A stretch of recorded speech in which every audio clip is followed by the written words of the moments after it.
Welcome to Heart, where dreams align, a place where faith and healing shine. Real conversations light the way to brighter hope and better days. Hosted by Pastor Gia with love so true. She guides us through the storms we knew. A safe embrace for every soul to mend the breaks and make us whole. Come together, feel the beat, lift your voice and take your seat. Heart to heart, we'll set you free, In this space, we find our key. Yeah. Good evening. Welcome to Heart. I'm your host, Pastor Gia Clinton, and we're going to talk about something that is awesome. We're going to talk about a chance meeting between lovers.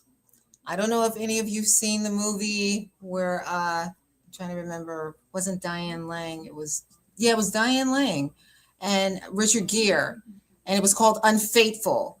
So we want to get into the deep dive of what makes people come together and meet, what makes an affair happen, what happens when people just have a chance encounter and they fall in love.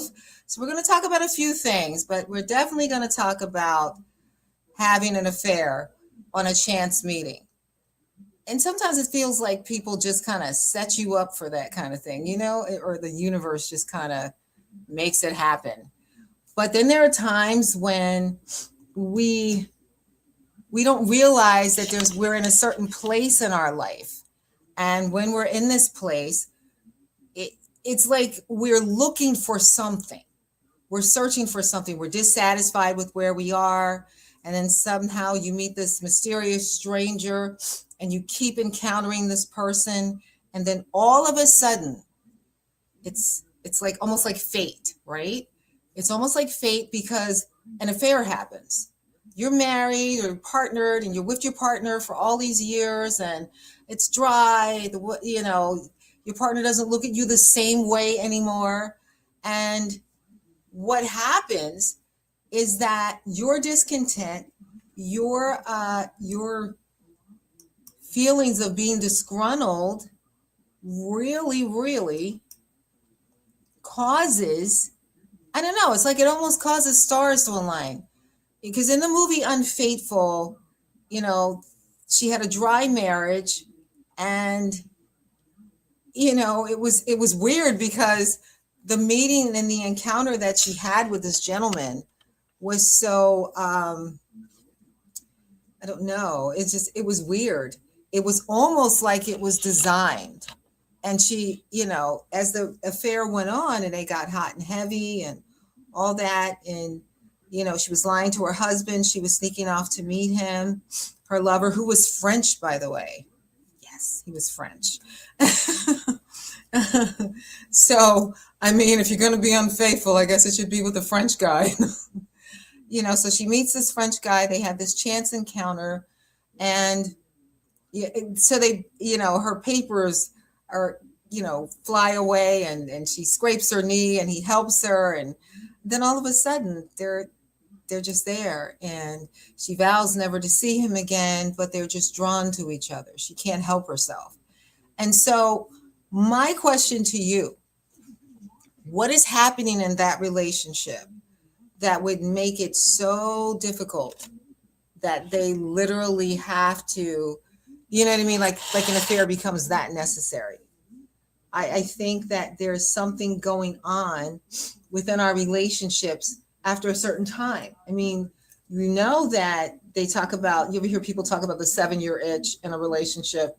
After 7 years, you become complacent and the relationship becomes stale. And it can happen. It really can happen that a relationship becomes stale and it just, I don't know, you just feel like, you need something's missing, something's dry in the relationship, and you want this excitement. You preferably from your partner, but then how do you communicate that? How do you communicate that, something's missing and you're having these feelings or these emotions without, first of all, hurting your partner? I mean, I think that is the biggest thing with hurting our partner. No one wants to hurt their partner. No one wants to say, hey, I'm not satisfied in this relationship. I don't know where this is going, but what we had, we don't have anymore. The relationship has become stale and dry. So when that happens, you really leave yourself open for, an affair. And affairs happen. We know that affairs happen. We've seen it, and in this case, in this movie, uh, the husband was hardworking. He was gone all the time. You know what I mean? She wasn't getting the attention that she would normally get. And it was almost, I mean, I felt bad for her because she didn't know how to talk to him. They weren't communicating anymore. They had children and all this, and, and then it's like, how do I tell him that this perfect life that we have that I should be okay with, I'm not okay? This is just not what I envisioned for myself. So I kind of think that when we talk in terms of affairs, there's two types of affairs. There's affairs of the heart, and then there's the physical, full-blown affair where you're having sex with someone else, and when you meet someone. So I mean, even lovers have been sued for interfering with marriages. The law calls it alienation of affection. There was a woman in California that sued her husband's mistress because they were having an affair. I thought it was really interesting, that you could sue somebody for that. I'd be on board with that. But I think that the most interesting thing of all was that, she was able to get in the first place. Like, this affair was going on, and, the husband had no idea. She started dressing different. Diane Lang's character started dressing different. She was beautiful. And I think it's Diane, or is it Jessica Lang? I want to say Diane. Lang. But anyway, she's dressing different. She's the one that really looks young all the time. Like, she just never ages. I just think she's gorgeous. And he was, the husband was like busy. He was so out of touch with everything. It wasn't until, I would say, toward the end, he started seeing that there was something different about his wife. She's wearing her hair different and wearing different perfume, wearing new clothes, and she's, dressing different, and she looks very alluring, and, she was spending more and more time away from home. I mean, even spending the night in the city, like they lived in the suburbs, and she would go into the city and would stay, so like, how do you justify that? And like, what man, when we think about it, what man would allow his wife to just stay in the city? Oh, honey, it's late. I missed the last ferry. I'm just going to stay in the city. Yeah, but that happened last week. I know. I'm working on this committee. I mean, after a while, a husband, you would think, would get suspicious and maybe want to check things out. What kind of committee is she working on? Why is she always spending time in the city? And she doesn't spend any time at home. I think it's interesting that when an affair is occurring, the partner that is neglectful seems to be the most trusting. He's like, oh, she's not doing anything. Why should I, I'm not going to pay attention to that. I mean, I trust her. But he's not considering that the handwriting was on the wall. I mean, it was on the wall. She was dressing different. She was looking different. She was spending less and less time at home. She was taking secret phone calls, hiding the cell phone, things like that. And I'm not trying to get anyone in trouble. I mean, if you're having marital difficulties, I'm sorry, but sometimes when we talk about these things, it does help. It really does. Sometimes a partner may feel like, my marriage has been stale for so long. I'm owed this. I deserve this. I need this. And they feel justified in doing this because their partner's neglectful. But if you're not communicating the neglect to your partner, is it still his fault? I mean, is he responsible for what he doesn't know? He should have figured it out. You don't even know why you're having an affair. So why would he know that he's being neglectful? You don't know that, you can't figure it out. So how would he figure it out? So I think that in those cases, we're looking for someone to blame. Somebody's got to take the fall for this affair. Somebody's got to take a fall for, my affections being alienated. I think that it just happens. And it happens because we are not allowing communication to flow. You cannot let a relationship go stale. How do you keep the fires burning in the marriage? You don't let them go out. And sometimes it's 50-50, sometimes it's 80-20. But at some point, a couple has to come together and say, there's something wrong. And baby, we need to fix this. Or honey, I'm noticing some things. Or sweetheart, you're working later and later at work. You're not spending time with the family, and people are going to become defensive. They're just going to be defensive. What do you mean? I have to work and take care of the family. I got to make a living. You want to be in a poorhouse? I mean, they're going to get defensive. I have to work. My career is very important. The deceit and the deception. You know what? The Bible calls it deceiving and being deceived. There's a scripture in the Bible that talks about that. When you deceive and you're being deceived, you can deceive yourself into thinking that this affair is justified. The kismet, we met, by chance. Oh my God, my eyes met his eyes. I skipped my knee on the street. It was so romantic. I mean, it was really romantic. At some point, I had to catch myself because I was rooting for her. And I'm like, no, you cheat. No, she's cheating. I can't. This is all romantic, but I cannot root for her. So, she scrapes her knee and then he helps her with the knee and he invites her in his place and he's trying to help her with her papers. And it was a windy day and all the stars were aligned for this affair. So I just know that in these cases,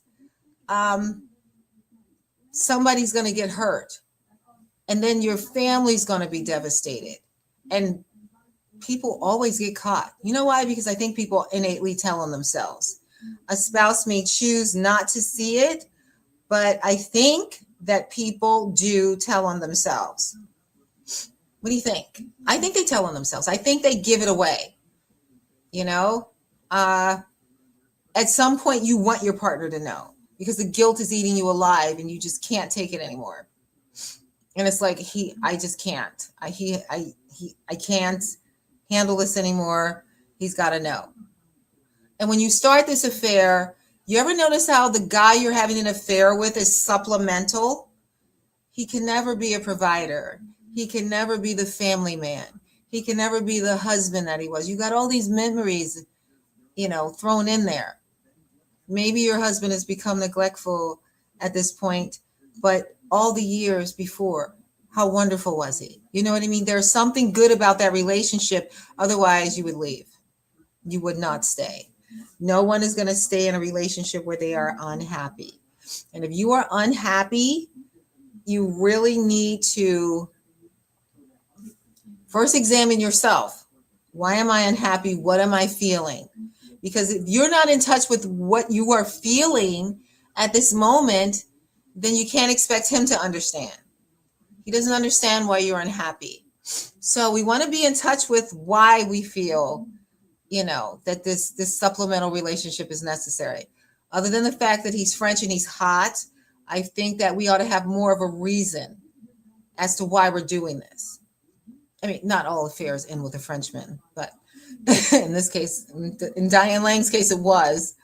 I think that, oh God, I don't know if it's Diana or Jessica. I can't remember. But anyway, they're sisters, the Lang sisters, and they're both actresses. So in any case, there was a full-blown affair, just passion and just explosion of this heat and magnetism. So she didn't have that with her husband. In fact, when he went to touch her, she was like, no. She wanted to be faithful to the lover, to the heat, the steam heat that they were having, the sex that they were having. And so for women, it should be known that an affair starts, it's not necessarily sexual for them. It's more about their emotions and what's going on in their emotions. If they're emotionally neglected, they're primed for an affair. Men tend to be more sexual, and their affairs are sexual because of many reasons. It could be because he's being emasculated at home and he has to prove his prowess in some way, or he's been emasculated for so long, he's spiteful, and the affair is more out of spite. Like, I'll show her, I'm still a man, or it could be that the wife has shut him out and not having sex with him at all. And in that regard, he has needs, and he's expressing them to her. And she's like, look, get out of here. I don't want to do this. I'm not into this now. And this has gone on for months and months and months. Some couples, years. And then this woman comes into the office. She's hot.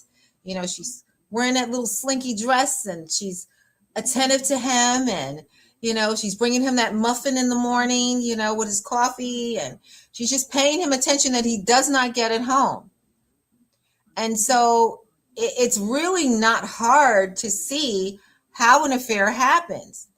He goes into a bookstore, or he goes into the grocery store to pick up something for his wife who nags, and his cart bumps into this other woman's cart, and their eyes meet, and it's just like, oh, it's just kismet.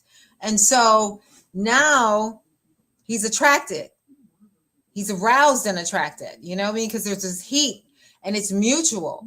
And so there's not a whole lot of words being exchanged, but the communication is just like in a spirit realm.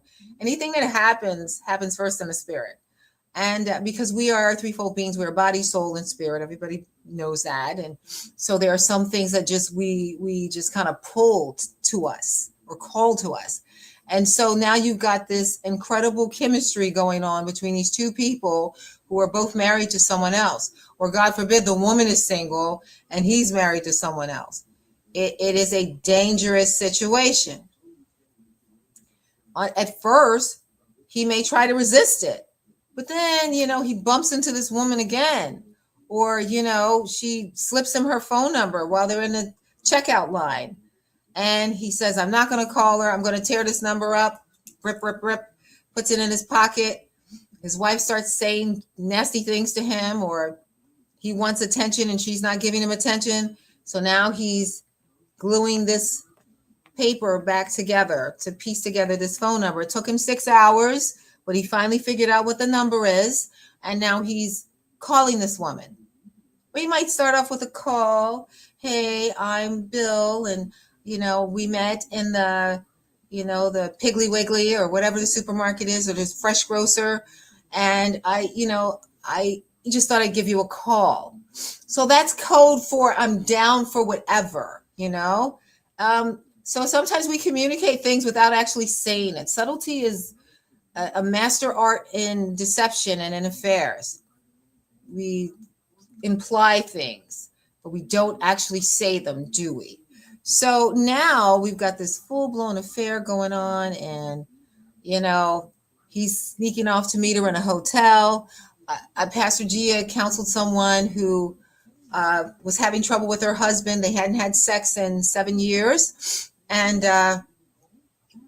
she confided in me that she met a gentleman in Walmart of all places. It was late night. It was when Walmart used to be 24 hours. Some of them I think still are.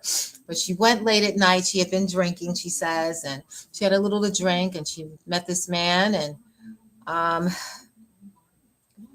they had sex right there in the Walmart. Can you imagine? Oh my gosh. So they started their affair in Walmart, and then she saw him a few more times. She vowed she wasn't going to see him, but they were pulled to each other. The lust pull is real, people. Say it with me. The lust pull is real. So I was sitting there like, what?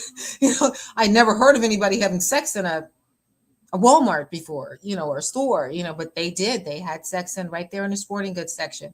And so they, I don't know whether they climbed under a tent or whatever, but they were out of the camera's view. They had sex in the Walmart, and she was afflicted.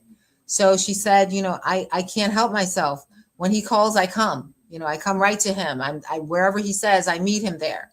So it's interesting that her husband, who hadn't had sex with her in years, one day she came home, suddenly he wanted to have sex with her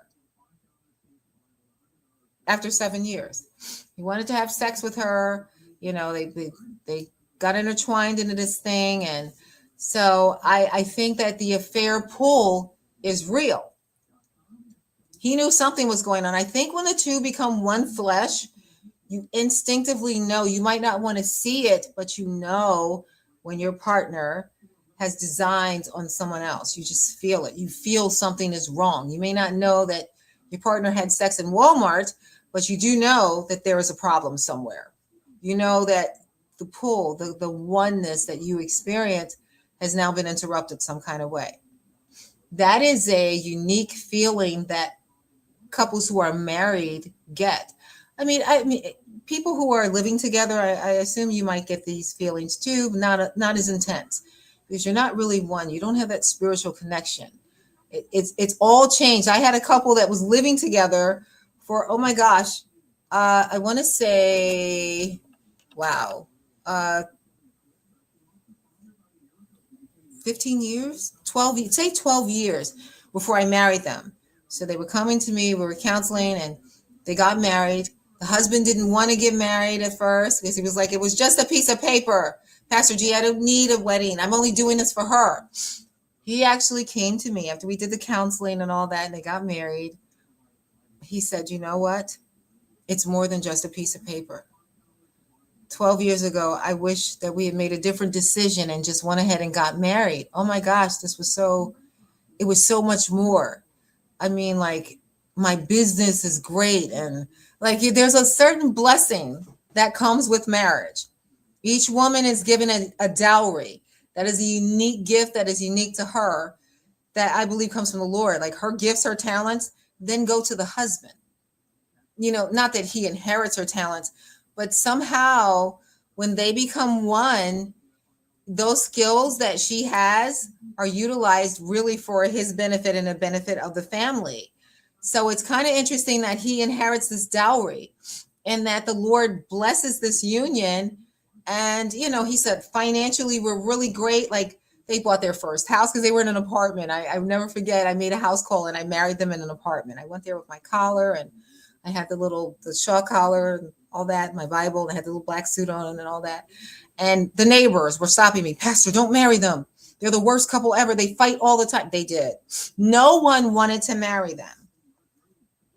And out of all the couples that I have married, I have never gotten that much opposition. I had a pastor call me and was like, Pastor, don't do it.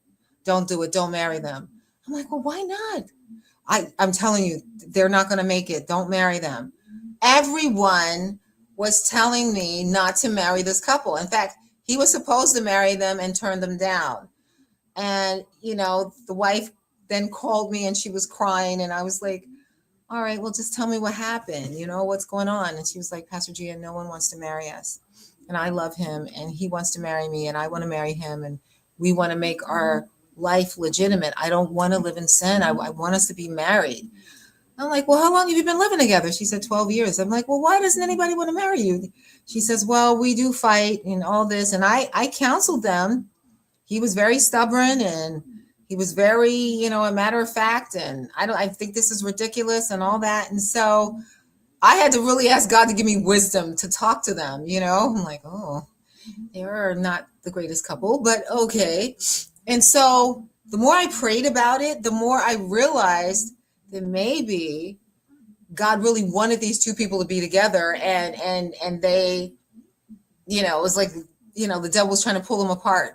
So even on my way, their wedding day, up to their apartment, people were stopping me in the hallway saying, Pastor, don't do it. Don't do it, Pastor. I was like, so that just made me more determined to do it at that point, to be honest. Out of all the couples I've married, they turned out to be the best one.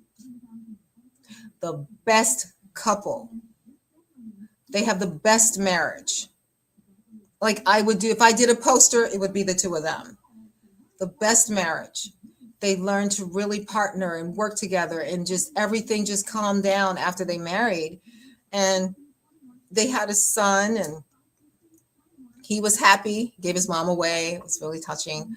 But their marriage had a strength and a resilience that most marriages that I thought was so perfect, and counseled these people. And I'm like, oh my God, they're so in love. Out of the three, I did 3 marriages that year. They were all within 5 months of each other. These 3 marriages, I was the marriage business was booming then. And so 2 out of the 3 got divorced, but not them. So you don't know. And I mean, I had the one couple, they were military, and he was on his way to the base, and they stopped by. They came to my house to get married. And it was so neat. I'd never done a house wedding before like that. But they came, I took them in the study, I had a witness, and so it was really nice. The other couple, oh God, where did I marry them? Same place. Same place. They came to the study and all that, and they got married. The other couple, I went to their home and married them, and they are the ones that actually made it. So love comes strange, and we don't know how it's going to turn out. You can look at 2 people, you can't know how that's going to go. You can't know. Only God knows. Oh, well, there were red flags. Well, it's easy to say there were red flags when they break up. But when they're happy and they're in love and, it's great, you don't know how it's going to be. And all couples kind of start out, except for them, like they're in love, and they just can't keep their hands off each other. Not these 2. They couldn't keep their hands off each other, but it was in a different way. They were fighting.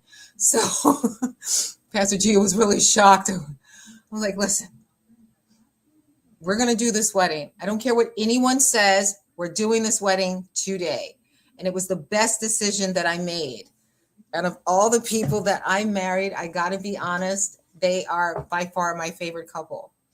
And God really blessed them. They had a house built with her husband. Her husband was a contractor, and the house was beautiful. And they went from their apartment to a house, and they're driving Jeeps and Mercedes and all this. And God just really blessed his business. He had a contracting business that wasn't doing too well. After they got married, like that, the curse was lifted. The Bible says that marriage is honorable in all things, and the bed is undefiled. Now, what defiles our bed? When you start taking people in, sorry, Pastor G is not used to bangs, but you start taking people in a relationship or into your marriage bed, that is a problem. It is a recipe for disaster. You have defiled the marriage bed. So what we want to do is keep thee only unto her, keep thee only unto him, for as long as you both shall live. You really want to keep that covenant, because there is a blessing. The Bible talks about the blessing that comes with the covenant. You get really blessed in a marriage when the 2 become one flesh. And if people really understood that there is a blessing that comes with a marriage, a prosperity, a level of prosperity that you just don't see, everybody would get married. If they understood that, everybody would be rocking marriage. So, but most people don't understand that the relationship is blessed and it's sanctioned, and God will he just pours out a blessing. Money comes out of nowhere. You just live better and you have more. It is very difficult when you get divorced to be with that, because you go from being 2 to 1. Being single is very hard. To become one person again, instead of 2, to be broken apart. And there is a level of suffering. There's a level of feeling displaced.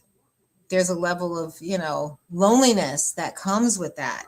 And I don't think that anybody wants to experience that, So when you find marriage, when you find that coupling, the Bible says he that finds a wife finds a good thing and obtains favor with the Lord. That favor spills into every area of your life. So it's worth it to you to have God's favor on that relationship. So I'm not saying that, I think one couple was married like 7.5 years and they got divorced. One couple was married 2 years and they got divorced. My couple is going strong, 11 years now. So they were together 12 years. They've been married 11. So I am really proud of these guys because they put the work in and they trusted God with this relationship, even when it made no sense to anybody why, these two would choose each other. But they chose each other, and it's just amazing, you know? And I often remember how when we were in counseling and they talked about how they met, it was a chance meeting. It never should have happened. And he said, when he looked at it, was love at first sight. He just knew that there was something about her. He said, all I know is I just knew it was her. And she said the same thing. I knew it was him. There was something about him and I really wanted to be with him. I don't know what it was. And so when you find that, you keep that. You do. That doesn't happen often. Just as the chance meeting happened with Diane Lang and the French guy, and Richard Gere was the husband, although I don't know who would cheat on him, but everybody saw Pretty Woman. It was awesome. So I think that, just watching him as a husband and just watching the anguish that he went through, and when he found out that they were having this affair, how hurt he was. He was devastated. So much so that this affair erupted in him killing this guy. He did. And it all started with this globe that she stole from their house and gave to him. And they had been married so long, she'd forgotten the significance of why this globe was there. And he goes to confront the guy about having an affair with his wife, and he sees it. He sees the globe. See, the globe reminded her because it was windy and her skirt was blown up in the globe. And then these two guys were, they were coming together, in this wind. But that reminded her of her affair. But he remembered the day that they met. He remembered their encounter. And she had forgotten. She had forgotten about that. So when he sees this globe, he was like, how did you get this? And he's like, she gave it to me. It was a gift. And he was like, do you guys talk about me? Yeah, she talks about you all the time. We've talked about things. We know about your little problem and your money troubles. And so he's telling the husband, I'm like, oh my God. I don't know how the husband kept his composure, but he was like, you talk about us? You talk about me? She tells you? Yeah, she tells me everything. So the French guy was being cocky. He takes this globe, he bashes him in the head with it, and he crushes his skull. And so then he has to take the body and hide it and all this. And it was just a horrible situation that she caused. And she, you know what? And then her husband told her finally he was going to turn himself in and go to jail, because he couldn't live with the guilt of murdering this guy. So she doesn't have her husband anymore. Her home is broken. And she doesn't have the Frenchman anymore because he's dead. So, what am I saying? These things end in tragedy. Are you kidding? An affair can end in tragedy. It really can. And the deep part is, the thing that was so upsetting was that she sat down and she thought about the day that she met that French guy. And she thought to herself, what if I had just walked away? That if he had gathered my papers, gave it to me, and I just grabbed them and walked away? What if I wasn't selfish? What if I had just, and she just lamented the day that they met. For as much as the passion meant to her, as much as the sex meant to her, as much as all of this magnetism and, this connection meant, at the end of the day, when she realized that she had decimated her life and her husband's life, like they were destroyed and he was dead, she really wished, what if I had just walked away and went home instead of doing that? What if I had just let him call me a cab, So oftentimes when we're dealing with an affair or We're dealing with unfaithfulness. It is something severely lacking in the marriage, something that has been severely neglected. People just don't, when you're in a covenant, they just don't, oh, I'm just going to have an affair. There's always a reason. Could be a dumb reason, but there's a reason. There's a reason. When I say dumb reason, I mean like, you know, your ego's so fragile, I'm going to get back at my partner. Or, you know, if it's spite, it's not a good reason. It really, well, there's never a good reason. Let me just say this. Here, Pastor G, you're good. There's never a good reason to cheat on your partner. There just isn't. I don't care if he is French. There's never a good reason. Or she's French. It works both ways. It does. I don't care what the reason is. I don't care if she's Miss Universe. I don't care if he's Mr. Universe. There is never a reason, a good reason to do that. It just isn't. It is always better to walk away or leave your partner if that's the case. If you just are that unhappy, and rather than cheat on your spouse, leave him. Leave him or her. Don't cheat. Or try to find a way to work it out. You know what I mean? Once an affair happens, you've destroyed the covenant. It's over. And when something like that happens, women don't forget. Men don't forget. I thought women were tough. Men are really tough about that. They are. And affairs happen in marriages with women cheating on their husbands more than we care to admit. But it happens a lot. I don't think it's 50-50, but 30-70, 40-60 maybe 40-60. But it happens a lot. Too much. Too much. Yes, you can be forgiven, and yes, your partner could forgive you, but the damage that is done sometimes is beyond repair. And you might find that it's not worth it. What could be more heartbreaking than to cheat on your spouse? Than to allow someone to come in and alienate your affections from your partner? You know? I'll say this. Women who cheat may have what they call justifiable reasons. But how justified are you to cheat when you have a good man at home? He's not a good man. He's a Frankenstein. He's this, he's that. Oh, Pastor Gia, you're calling him a good man. You don't know that he's not a good man. Okay, this is ginger ale, 0. Pastor G is trying to be good tonight. There had to be something good about that connection to make you choose him in the first place. So to say he's not a good man is not fair.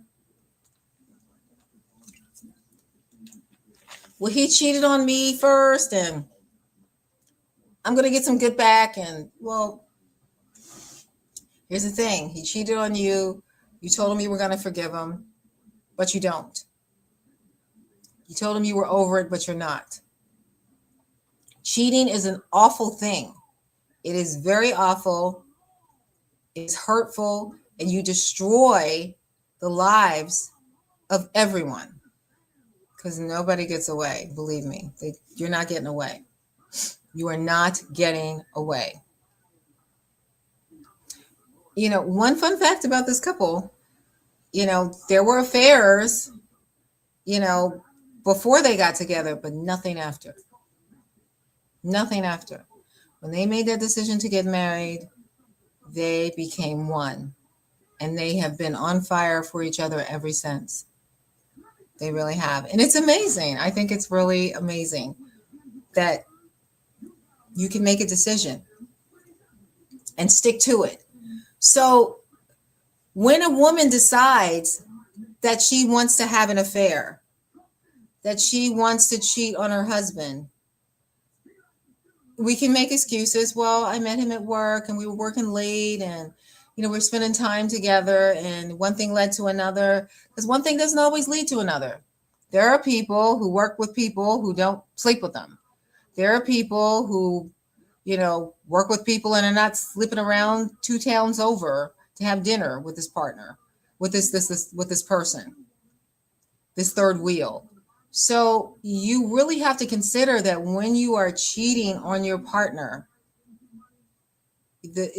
some people can listen, some people can drown out the guilt, but can you drown out the fact that you are giving something so precious as your covenant with this man to another man? You are literally exchanging bodily fluids, mind, body, soul. You're exchanging all of that with a stranger. You've allowed someone to infiltrate the covenant, and you're having an affair. And I know what you're thinking, Pastor Gia. You don't know what my marriage is like. My husband is this and he's that, and oh my God, he's horrible. And I mean, he might be horrible, to you because you're cheating. Yeah, I just don't think there's a justifiable reason for that. I just don't. I think the covenant has to be respected. You didn't just give your word to this person. You didn't just make a vow to this person, but you also stood before God and witnesses and made a vow. Well, and to you guys that are like, into that, sharing the bed and all that with other couples and wife swapping and all that, it's still adultery. It is still adultery. You are not spicing up your relationship. You're bringing other people into a covenant that was meant for two. So that's not good either. And for those of you that, well, my husband knows I'm having an affair. He's okay with it. I don't think anyone's okay with someone having an affair. God's not okay with it. You shouldn't be okay with it. You should want to be faithful to your partner. That is a real thing. Faithfulness is a real thing. There is nothing wrong with choosing your relationship. There's absolutely nothing wrong with that. If you can choose your partner the first time, then when trouble happens and, things go on in a relationship, there could be a lot of pressure going on. Choose the two of you. Choose your family. Choose your partner. Because I believe he would choose you and has chosen you. So, and it's easy. It's like, well, no one's going to know. Satan always tells you, I won't tell a soul. No one has to know. We'll be totally discreet. Only for one night. Remember Luther Vandross did that song, Only for One Night? I'm telling you, someone's going to get hurt because it will. There's a scripture in the Bible that says, be sure your sin will find you out. You always get caught. You always get caught. Always. Yes, but Pastor G, I did that affair a few years ago. Nobody's caught me yet. Maybe he knows. Maybe he knows and just elected not to destroy his family, so he's not going to say anything. But I think a partner knows when someone is being unfaithful. I really believe that. I do. I think that we have to make a choice, and the choice has to be each other. I mean, when you think about it, okay, had she gone to him, what could the outcome have been? Honey, I'm feeling neglected. Even if he yelled and screamed, when he walked away, he was going to think about what she said. I find myself, thinking about other things and, longing for other things. What kind of things? Well, I don't know. I mean, men are looking and I'm looking, and because we've lost something. It's honest. It may not be what your partner wants to hear, but that's honest. And if you've lost something and you're now looking at other people, that's devastating. He's gonna be angry, he's gonna hurt, he's probably gonna yell and scream, but he's gonna have to, if he's smart, think about what she's saying. My partner is saying, I am looking at other people. I no longer find you interesting. We don't spend enough time together. We're a stranger. We're two strangers in a house. So we really want to, you know, pay attention to that because he's got to go away and think about that. He's going to be angry. He's going to blame her. If he's a narcissist, he's going to flip it and blame her. And you should be, and this and that. And this was all you. What about when this happened? But if he's a man and not a man baby, he will take a look at what she's saying, examine it, and then go to her later. Probably not a good idea to kind of talk about it at that moment. He might want to choke her, might be angry, might accuse her of that, and it's not happening. So you go to her later when you're calm and you thought about it and you want to take a man's approach and you say, honey, when did this start? What would it take to make it better? Tell me what you need. Tell me what you need. If you're your brother's keeper, you're certainly your partner's keeper. And if your partner is struggling and they're honest enough to tell you, your response shouldn't be, get out of here, you Jezebel. Tell me what you need should be the response. You have to be able to communicate and say, tell me what you need. You know what you're saying to your partner? You're communicating to your partner, what you're feeling at this moment matters to me. So much so that I will do anything to fix this, so that you don't go out and feel that you have to get someone else to supplement our marriage. So you want to find out what your partner needs. Or, maybe plan it to, honey, why don't we plan a trip? Get away.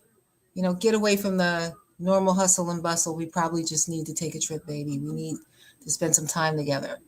You want to recognize when your partner comes to you and says something like that, there's fear. She's afraid, and you should be afraid.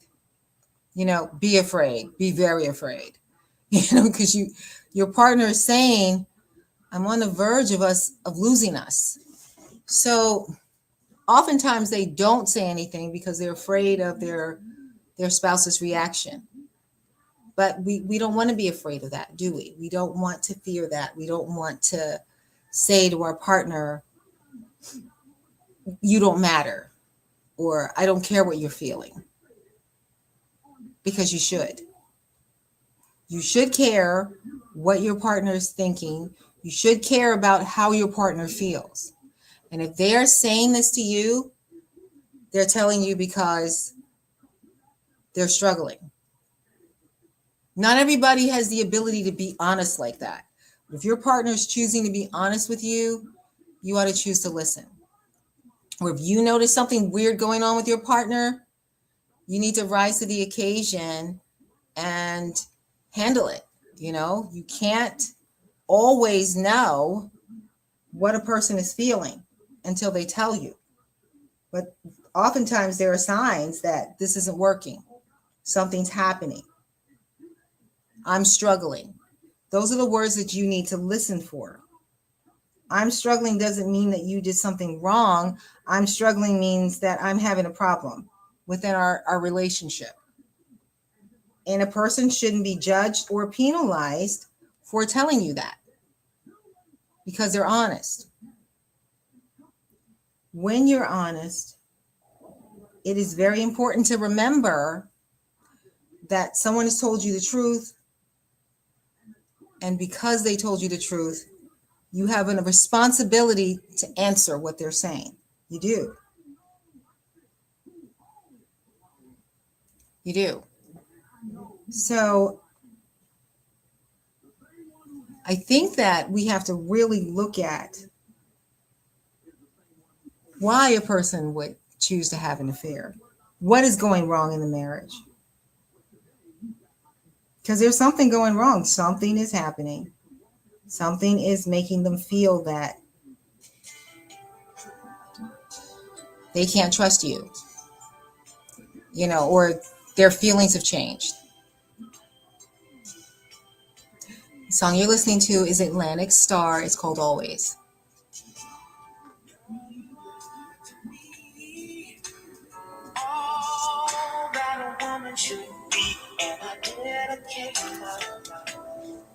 So, I mean, sometimes it's just paying attention, noticing things, stopping it before it happens.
So I like that song because it talks about always, it talks about forever, and relationships are tough.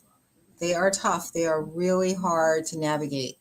And when you are in a partnership, you're in it together. And you can, the relationship can be rekindled, it can be revived, it can come alive. But you got to be willing to put the work in. You just have to be willing to be honest and say, maybe I have gained 5, 6, 20, 70 pounds, and maybe my partner isn't attracted to me as much anymore. I'm going to do something about that.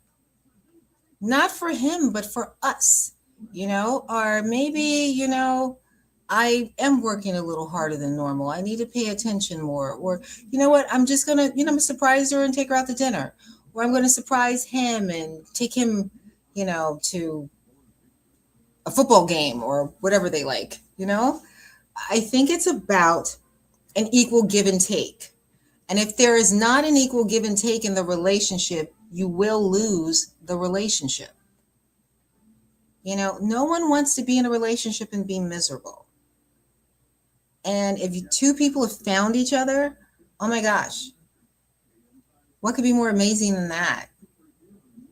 When two people find each other and they are happy and they are looking at forever, you don't want to be with anyone else but this person. You can only think of this person. Your heart skips a beat when you say their name. You mean it's like this romantic experience. Then you get married and all of it stops. Shouldn't happen. You have to work toward keeping the marriage alive. You have to work toward making it special, making it count. And then affairs don't happen. There are people out there who've been married 50 years, 60 years, 40 years, 30 years. They don't cheat. Everybody does not cheat. There are people out there who are faithful, who love their spouse, who love their family, and they won't cheat. They won't. They will work at their marriage. But you have to have a partner that's willing to work with you. One person cannot save a marriage. I'm going to say it again. One person cannot save a marriage. I love him enough for the both of us. You can't do it. He has to put into that relationship or you're not one. You're just one person trying to prevent the Titanic from sinking.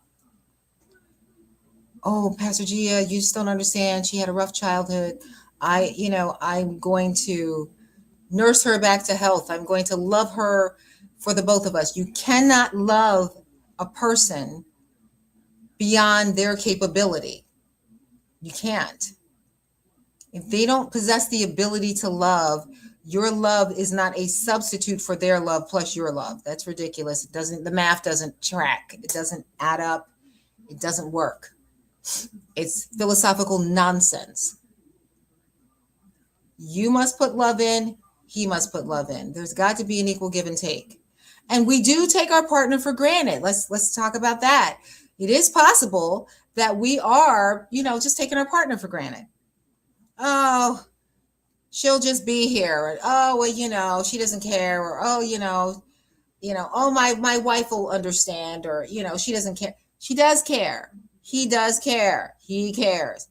Oh, well, my husband, he doesn't care about those things. Yes, he does. He cares. And you've got to care enough about the relationship to fight for it. When it comes to your marriage, you need to be a gladiator. If you're in a relationship and you're noticing there's some changes in your partner, because once you get divorced, very rarely do they go back. They just don't. It happens that the percentage is small. Once you cross that threshold, people are like done. Once they start filing them papers, that's it. You got to start there. You got to start before all that happens. Once that happens, it's over. It just is. There's been enough things that have built up in that relationship that you're ready to break it off. So, and it's not always about an affair. Sometimes it's just about the way you're being treated or not treated. Ladies, I say this over and over again. You want to be loved. You want to be adored. You want to be respected. Not respected, but you want to be loved and you want to be appreciated. Men want to be respected. They don't care about your love. They want to be respected. Love is important, yes, but the most important thing is the way you look at them, the way you reverence them, the way you talk to them, the way you treat them. Hurt a man, you wound him deeply, and he is never going to forget it. Never. Men are tough and strong on the outside, but they're like wounded little 5-year-olds on the inside. And when you hurt them, they hurt deeply. That could start the down spiral of a marriage. Some men don't forgive those kind of things. You should, but they don't. They take it real personal. They're not going to forgive it. They're angry, and it can make them turn to someone else. You have to have a level of communication in that marriage that you know when something's wrong. You know how to talk to your partner. You know how to use a safe word. You know how to entreat your partner. No one should know your partner better than you. No one should know your man better than you, ladies. No one should know him better than you. And stop telling your friends your business. They don't need to know how long he lasts in bed. They don't need to know what you did Saturday night. They don't need to know any intimate details of your relationship. It's ridiculous. This is something that's intimate between the two of you, not the 3 of you or the 6 of you. Stop telling them about your husband, even on the smallest level. Oh, your husband just seems like such a great guy. He is. Oh my God, last week. Oh my God, he took me to Fogo de Chao. And oh my God, he did this. And oh my God, you should see the diamond he bought me or the bracelet he bought. Stop it. You're provoking jealousy. You don't know what this person's true intentions are. She could have a voodoo doll at home with your husband's face on it, just sticking pens in it and stuff and doing sex magic and witchcraft and everything to get this man. People are nuts, and not just for that reason, but you want to be faithful. It's yours. It's intimate. Your sex is intimate. Nobody should have to have knowledge of what he's like or what she's like. Can you imagine? Your wife shouldn't be a part of locker room talk. Your husband shouldn't be a part of locker room talk either. So you want to keep the marriage sacred. Period. That is personal. That is intimate. Well, I just told my best friend and she won't tell anybody. Please. She'll tell 2 friends and they'll tell 2 friends and they'll tell 2 friends and they'll tell 2 friends. Before you know it, it's all over town what your husband's like. Everybody knows. So let's not do that. Let's honor the covenant. You just have to. No one should know anything about your husband or anything about your wife or your intimate bedchamber. It is private. So, my best friend was cheating with my husband. What does your best friend know about your husband? She know about your arguments, and you're sitting there and she's taking your side and she's sitting there going, I will know how to please him. I know what he needs. You are giving people intimate knowledge and insight into your relationship, and you should not do that. You should never, ever do that. Ever. Oh, sorry. Pastor G, be right back. The radio's on. Excuse me.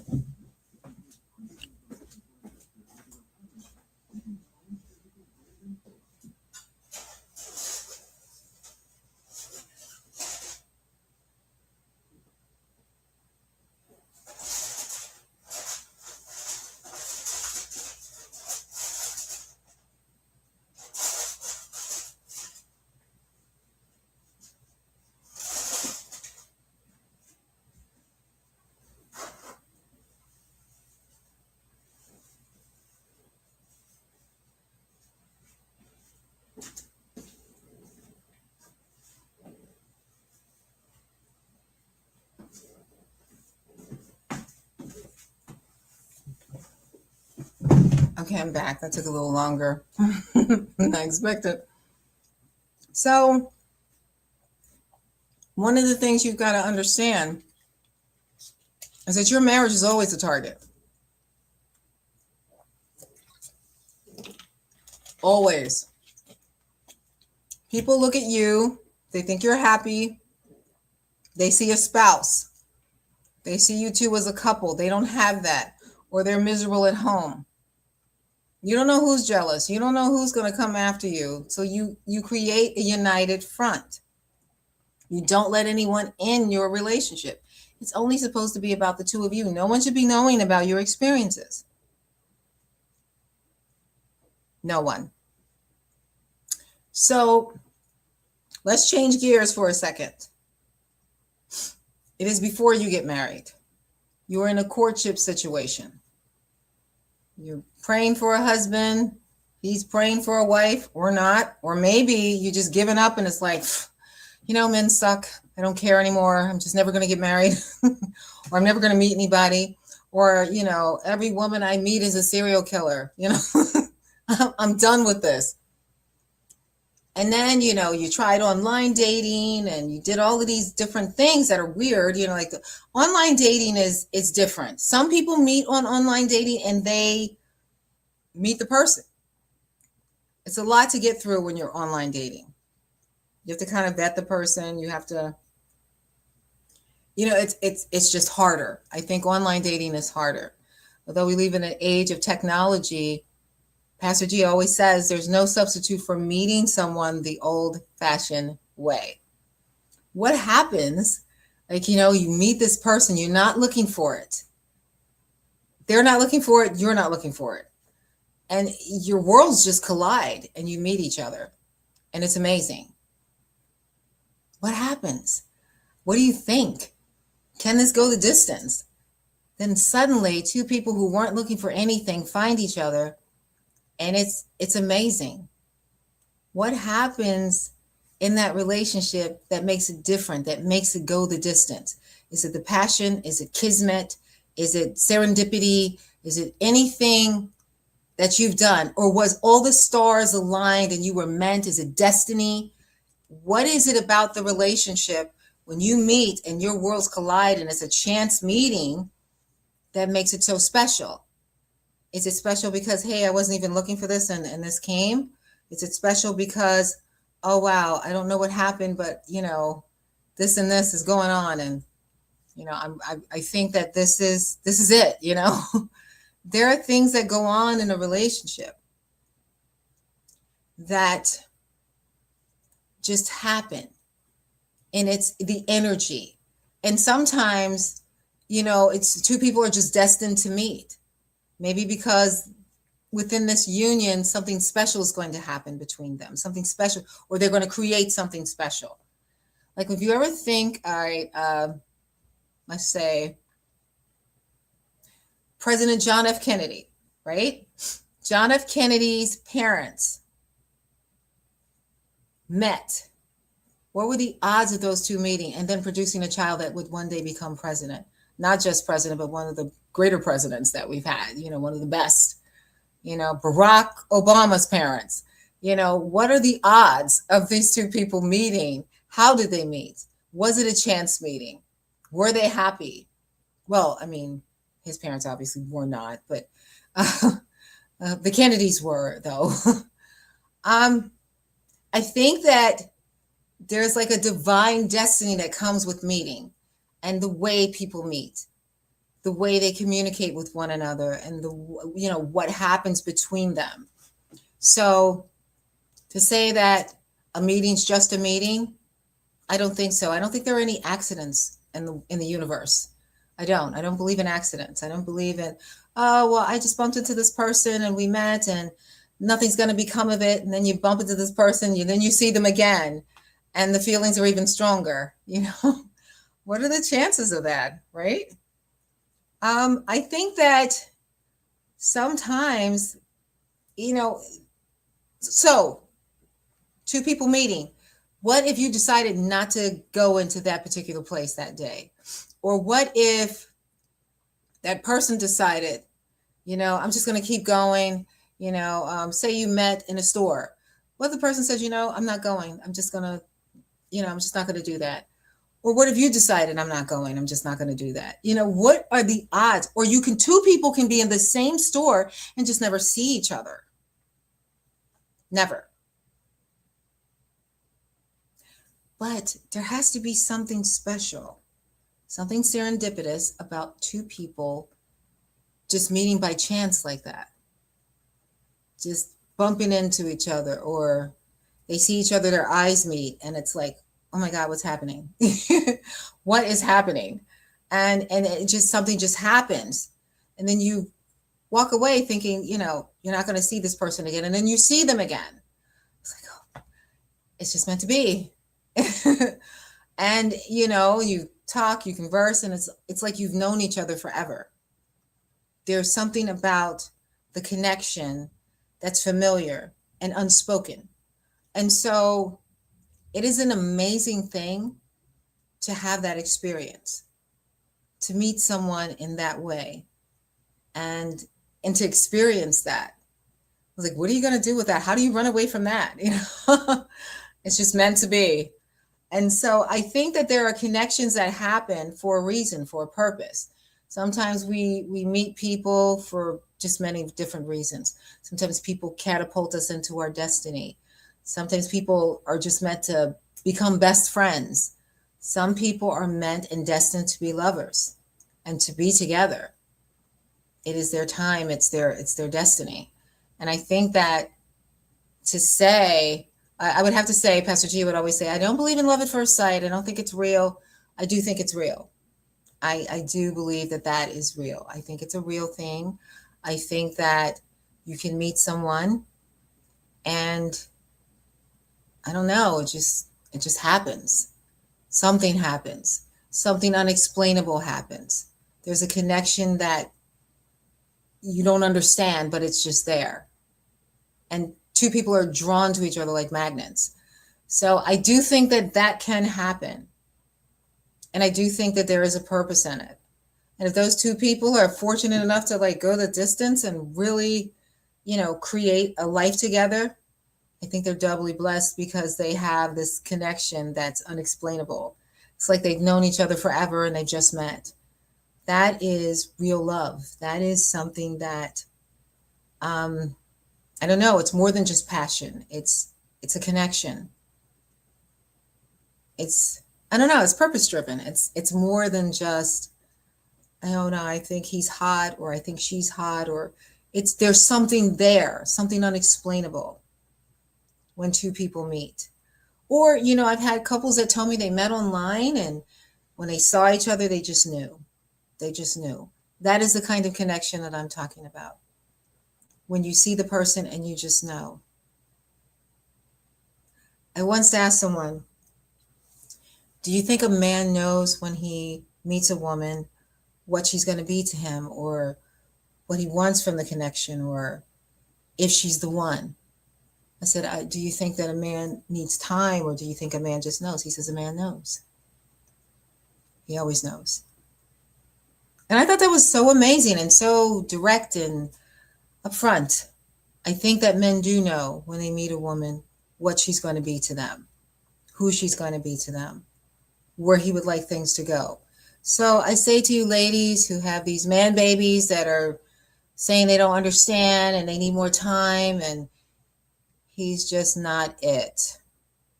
He's just not it.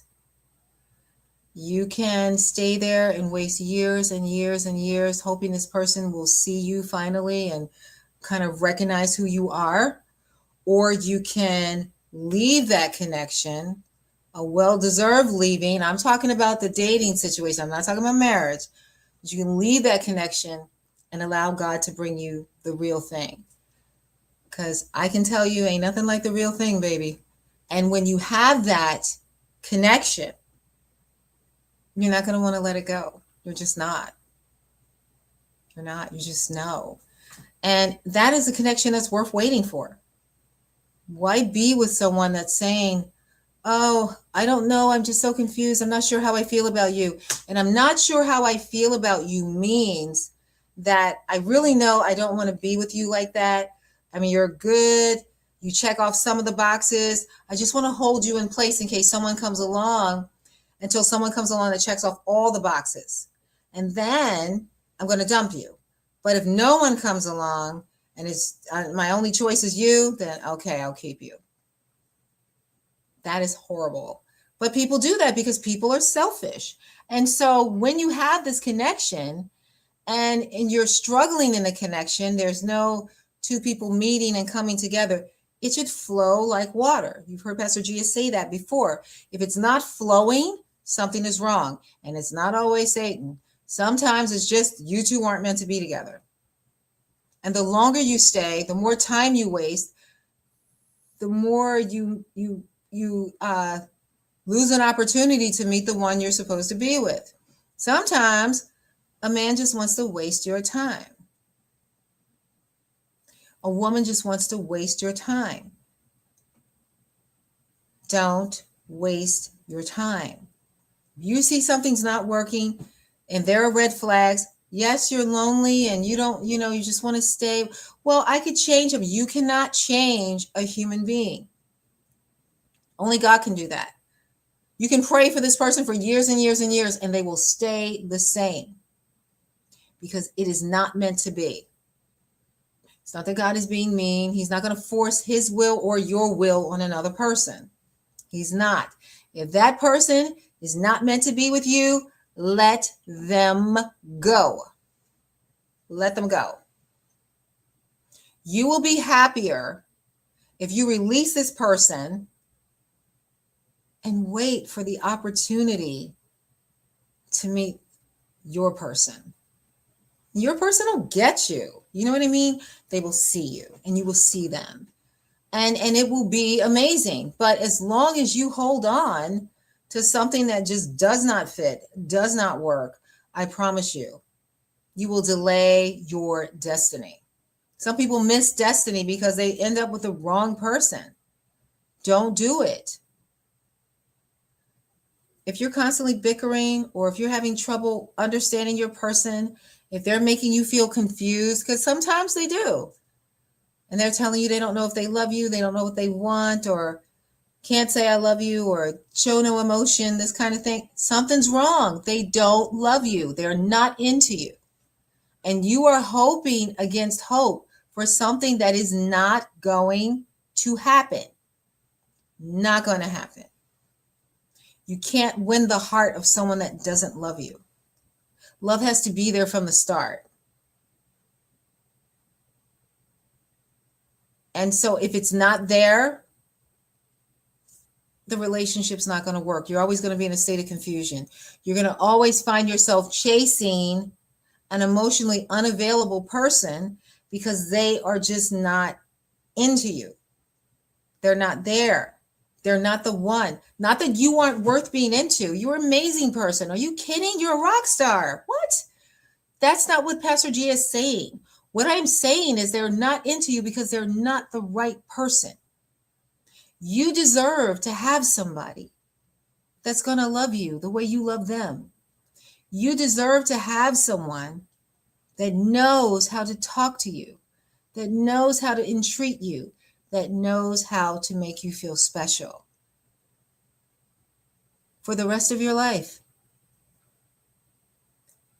Every day and for the rest of your life. Remember that line from Casablanca? So if you're not willing to do that, then you're saying to the universe, to God, to yourself, I'm not worth loving. I'm willing to settle for not being loved or partially being loved because I'm not worth waiting for. I'm not worth making this sacrifice for. I think that is a horrible thing to feel and to say.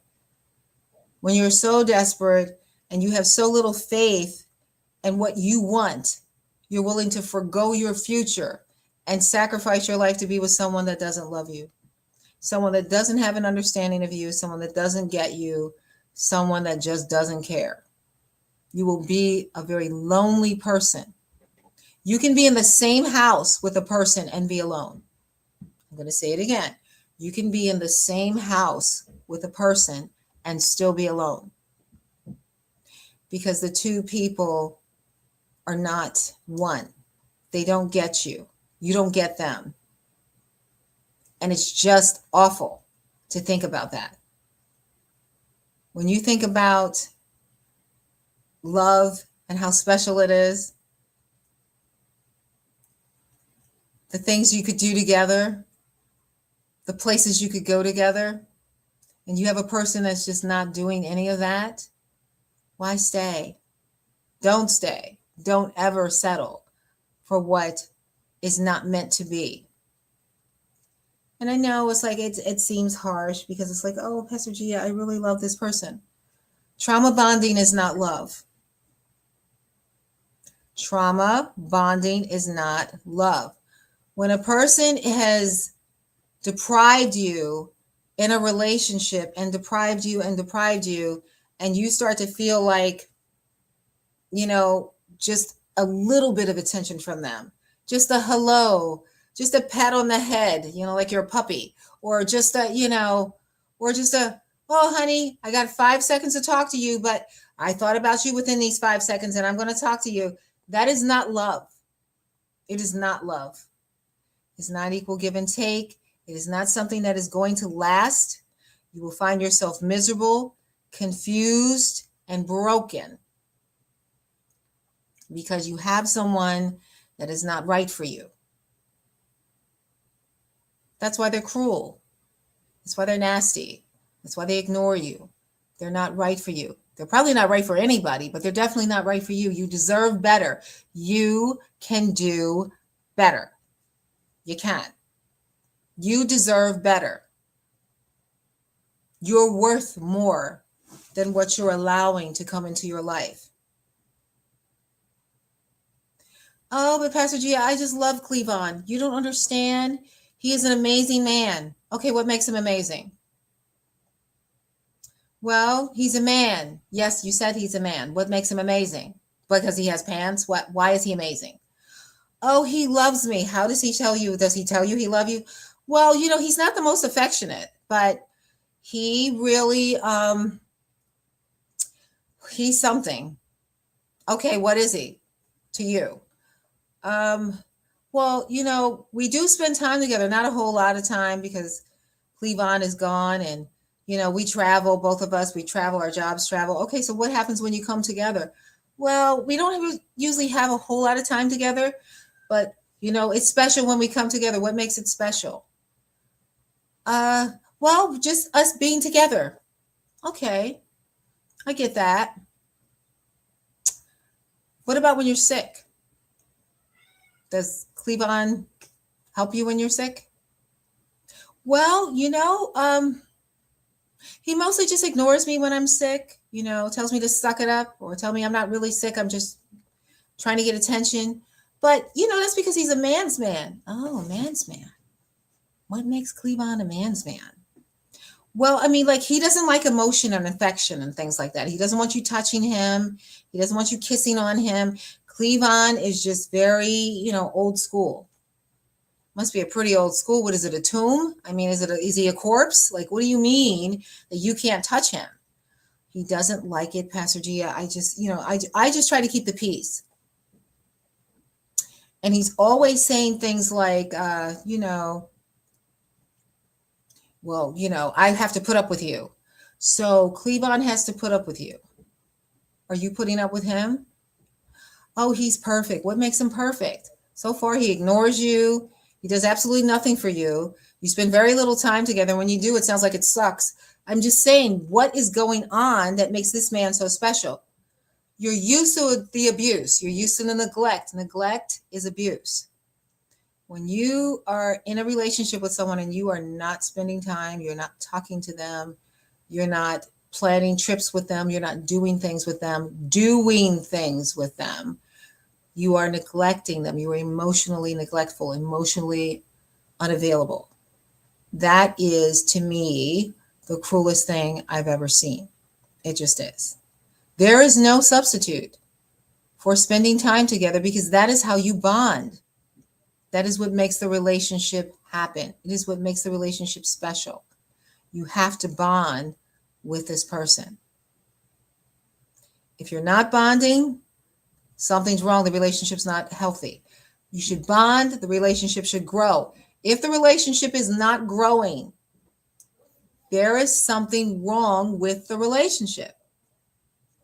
Oh, well, I get on his nerves and I do this and it just makes him upset. You shouldn't have to apologize for breathing. Let's just start with that. Ladies,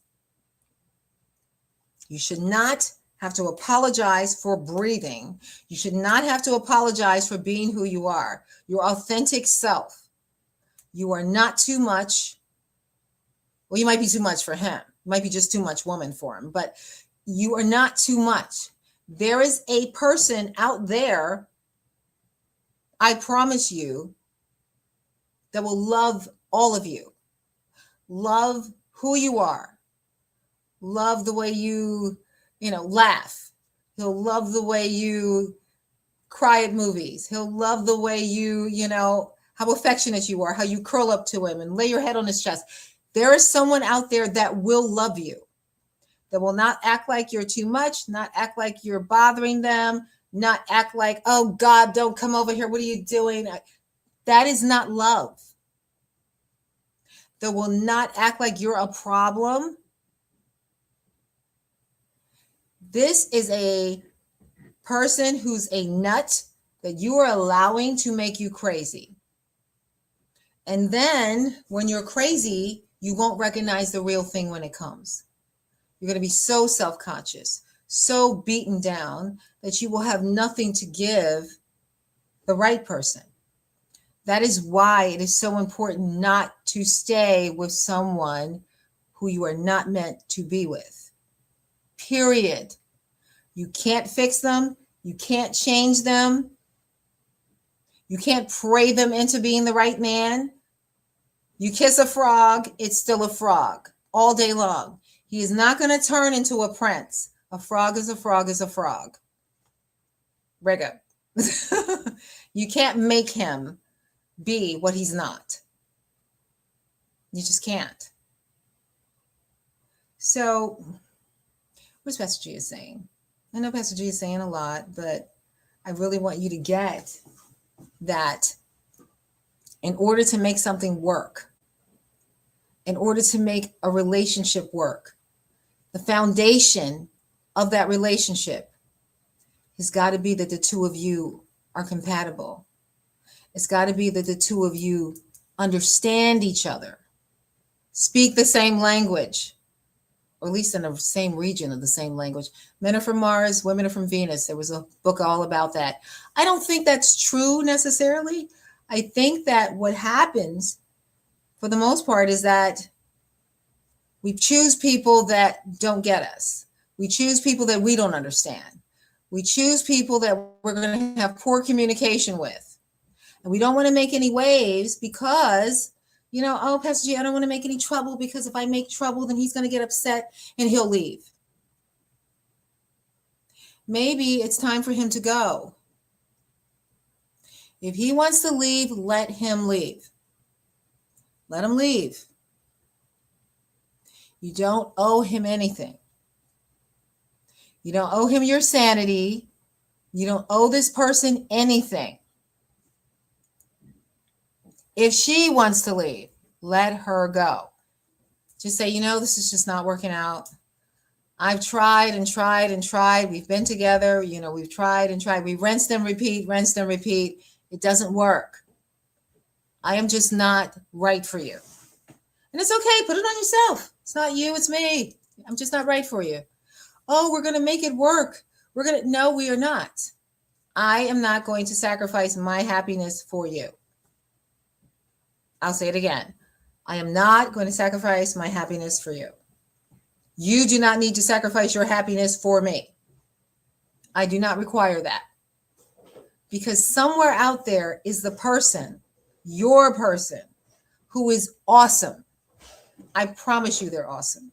I promise you that this person gets you, you get them, and you are going to be happy if you give it a chance.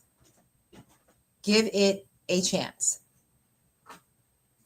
Walking away is never easy, but it becomes necessary when something is interfering with your destiny.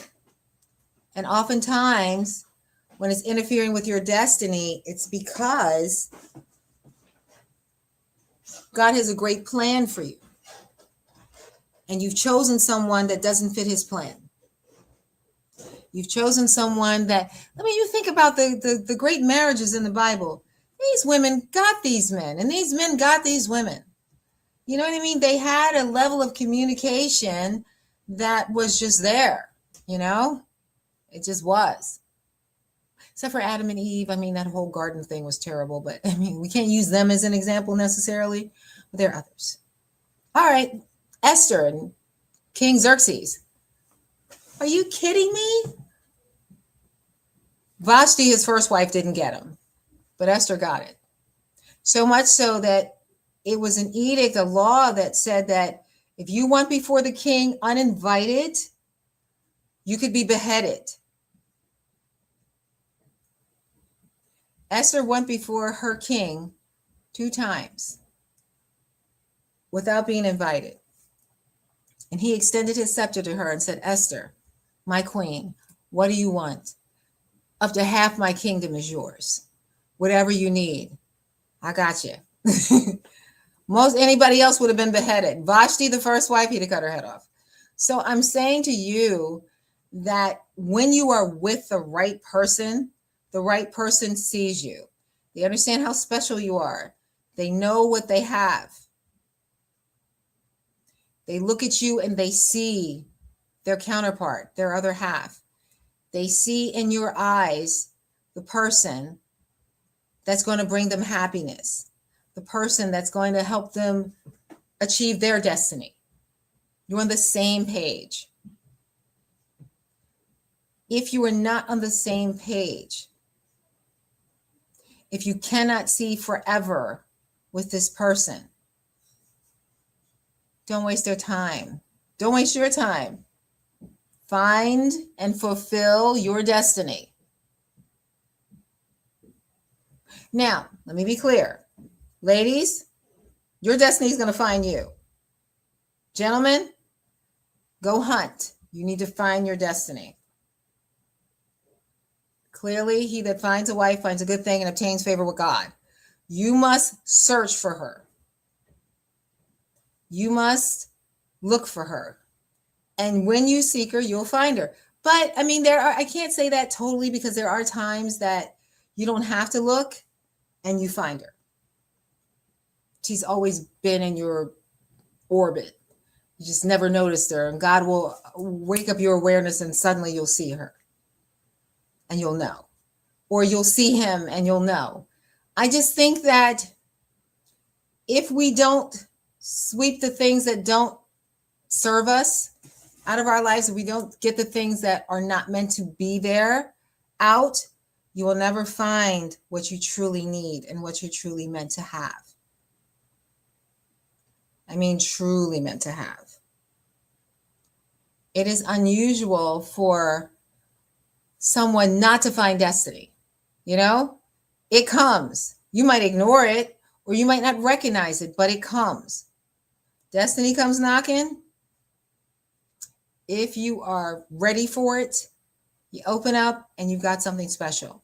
If you're not, you spend the rest of your life searching for something that may have been in front of you the whole time. Or, you know what I mean? Or you settle for something that's going to make you miserable. And let me say this, ladies, misery, if he's a monster when you're dating him, if you marry this person, he's going to be even bigger monster. He doesn't become less of a monster. He becomes more of a monster, like to the 10th power. You want to pick someone that you want to pick someone that you can build with, that gets your vision, that's going to love you unconditionally. And you're going to love them. I think that when two people, how they meet is important. I would say how you start out is just as important as how you end. It does matter. So whether you met at Joe's Crab Shack or, you know, a furniture store or a supermarket or, you know, a perfume shop, a bookstore, the important thing is that you met. That's what's important. The important thing is that you met and you connected. You found each other. And it's rare, but it happens. And I think it's more rare because we don't give ourselves the opportunity. We don't wait. Well, Cletus here checks off like 3 of my boxes. I have 10 boxes. Cletus checks off 3. I'm getting older. I want to get married. You know, half a man's better than none. That's not true. It's just not. The bee's knees is having the person that you're meant to be with. That's the bee's knees. That's the best of the best. Well, you know, we'll make it work. I can learn to love him. Do you really want somebody you got to learn to love? And how lovable are they? If you can love them before you married them, how lovable are they going to be after you marry them? Because then they don't have to put their best effort forward and they don't have to be like smooth and suave. And then you see them in their natural habitat and it's every day. It's like, oh God, I love this man. I love them. You can't will yourself to love someone you don't love for the sake of not being alone. And it's unfair to him because he could find somebody that loves all that gorgeous hunk of man candy. You know, he might not be your flavor, but he could be someone else's flavor. And you're definitely keeping her from being with him. So it's not fair. It's not fair to you and it's not fair to them. So I think that we ought to really consider how love works, how we work in love. Coming together is the most important thing you're ever going to do. Ever, ever, ever, ever, ever. It is. There's no substitute for coupling and coming together and making a relationship work. Believe me, there's no substitute. You want to make this relationship work. You want to make the person happy. And you deserve to be happy. And you want this person to make you happy. It doesn't happen if you don't let go of what's not right for you. Oh, well, he's not like that all the time. I could really learn to love. I don't want to learn to love someone because I think love should just flow. Don't you? It should just flow. And if it's not flowing, it's not love. You don't want to settle for somebody. You want that person that makes your heart skip a beat. Often. You want that person that understands and gets you. And you can only find that if you let go. Well, Pastor Gia, I don't have anyone. I'm not involved with anyone. I just haven't met anyone. And that could be true. You could be out there single and just ready to mingle and just haven't mingled with the right person. So, what do you say to that person? I say you need to get out there so you can be seen. How can he find you if you're nowhere to be found? Are you going out? Are you going out to dinner? Are you meeting with friends? Are you going to events? Are you going to church? I mean, you need to get out. You could be at the track or at the gym and meet somebody.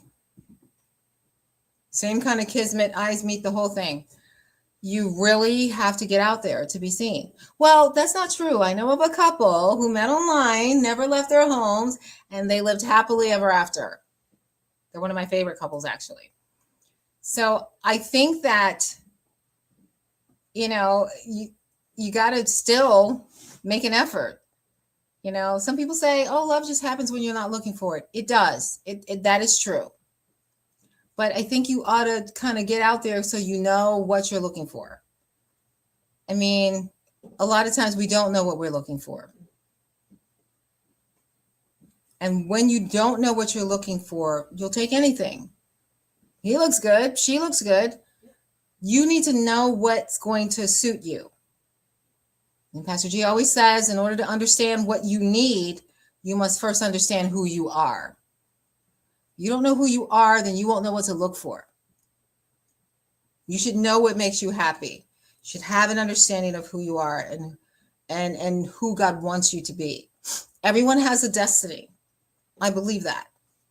And you should know who you are. Well, shouldn't he know how can he know who you are when you don't know who you are? That's crazy. You must learn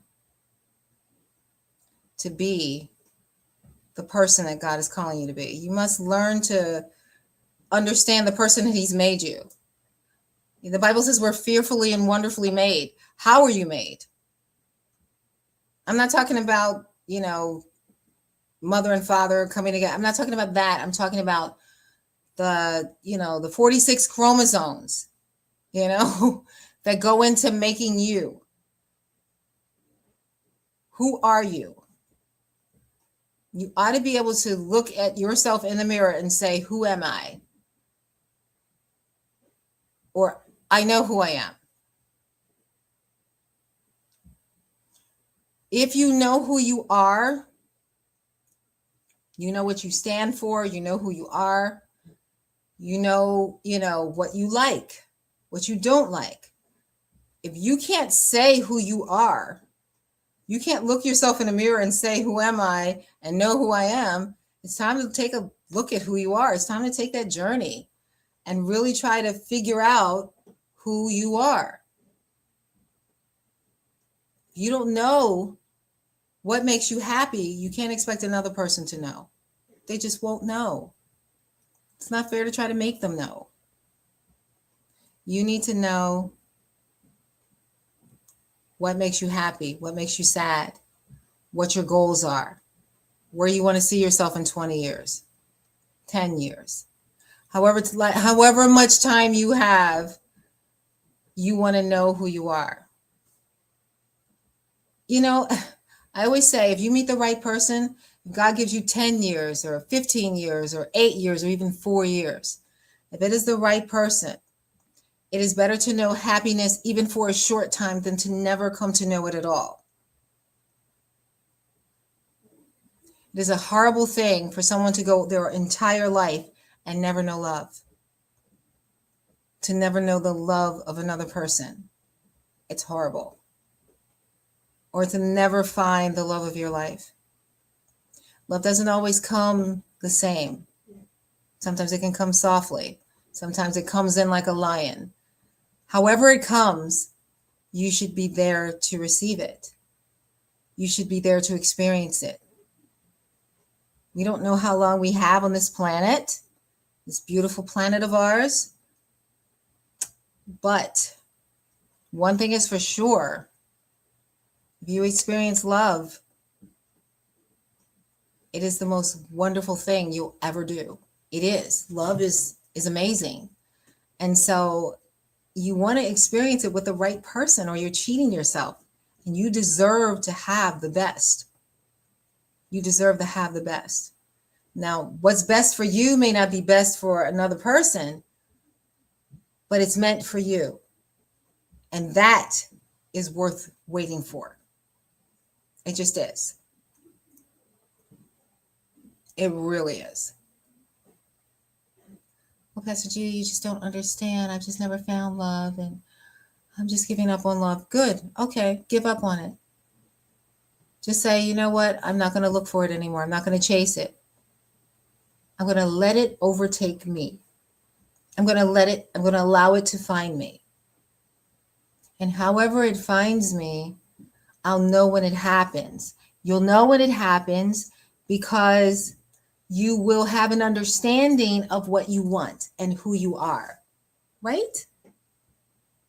You'll have an understanding.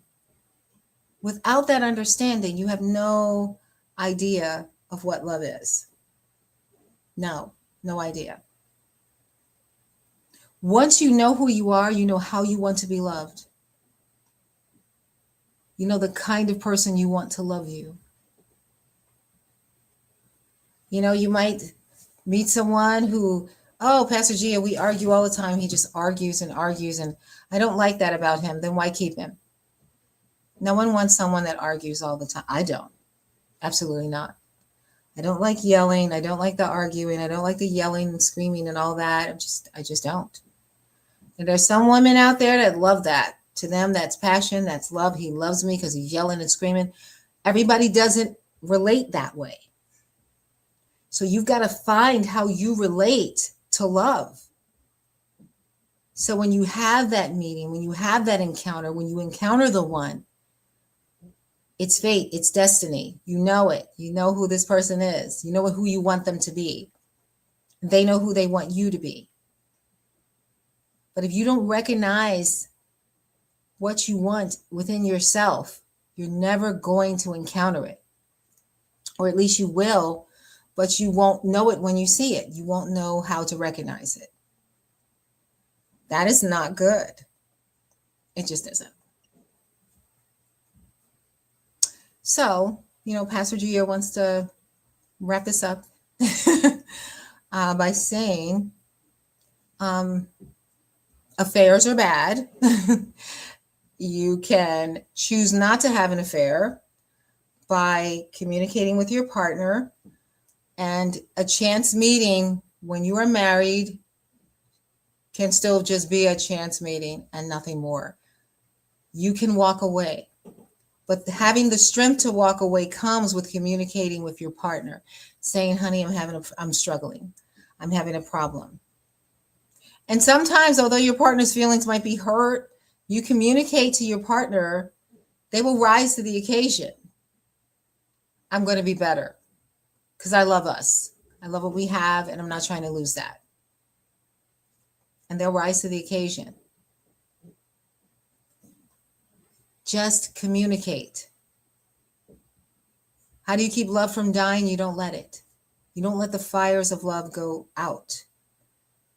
I mean, you might get it burned all the way down to ashes and, flickers. You douse some kerosene on that stuff and strike another match. Make it happen. Make it hot. You have to be able to love your partner unconditionally.